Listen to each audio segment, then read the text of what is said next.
Today's golden phrase, the foundation of a happy family is this: the couple comes first, children second, and parents third. This isn't something I came up with. I first heard it from a teacher in Taiwan. He shared that, in his experience, many couples face divorce or live in deep pain, all because their priorities were misplaced.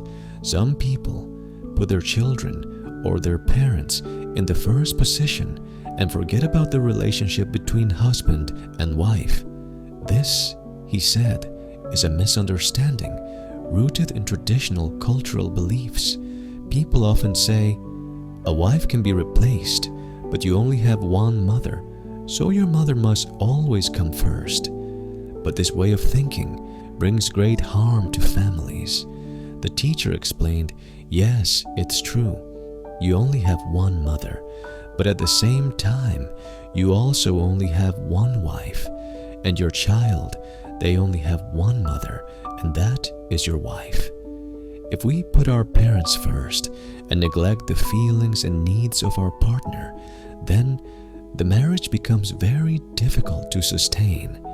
Without healthy boundaries, the marriage relationship is slowly sacrificed, the intimacy between partners fades, and everything is focused on fulfilling the needs of the parents. The result? The couple's relationship cannot grow in a healthy way. Both partners prioritize their own parents, and the bond between them weakens. Over time, the closeness between husband and wife fades further and further. Complaints and blame increase, and eventually, it often leads to separation or divorce. Especially after having children, arguments become even more frequent.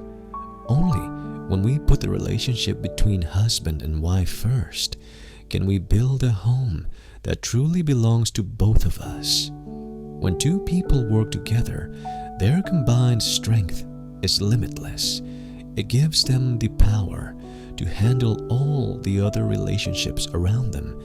Traditional beliefs like filial piety comes first can often make us numb. We feel we must constantly obey, constantly meet our parents' expectations, and endlessly sacrifice ourselves. But when this happens, our parents refuse to grow, and we, in front of them, remain like children, lacking the strength of true adulthood.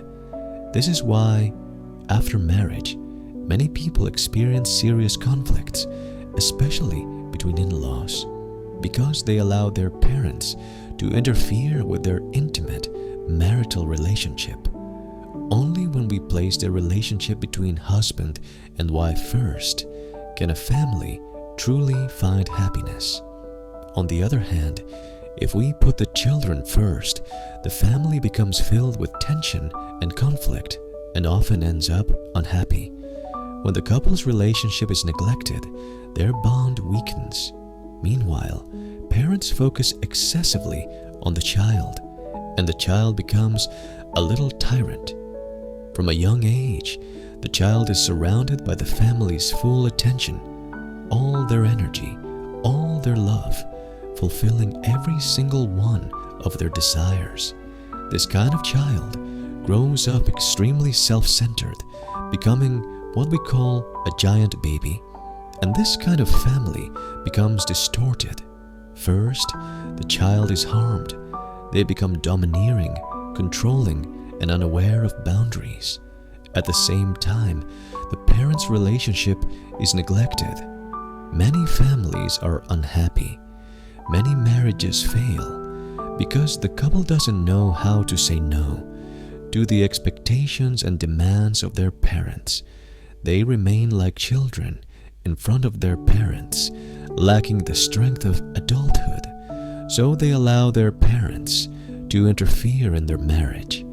As a result, a marriage that should be between two people turns into a relationship with 6 people, or even more, entangled in family dynamics. That's why the teacher reminded us, for a happy marriage, for a happy family, the order of priorities is clear. The couple comes first, children second, and parents third. Never, ever get the order wrong.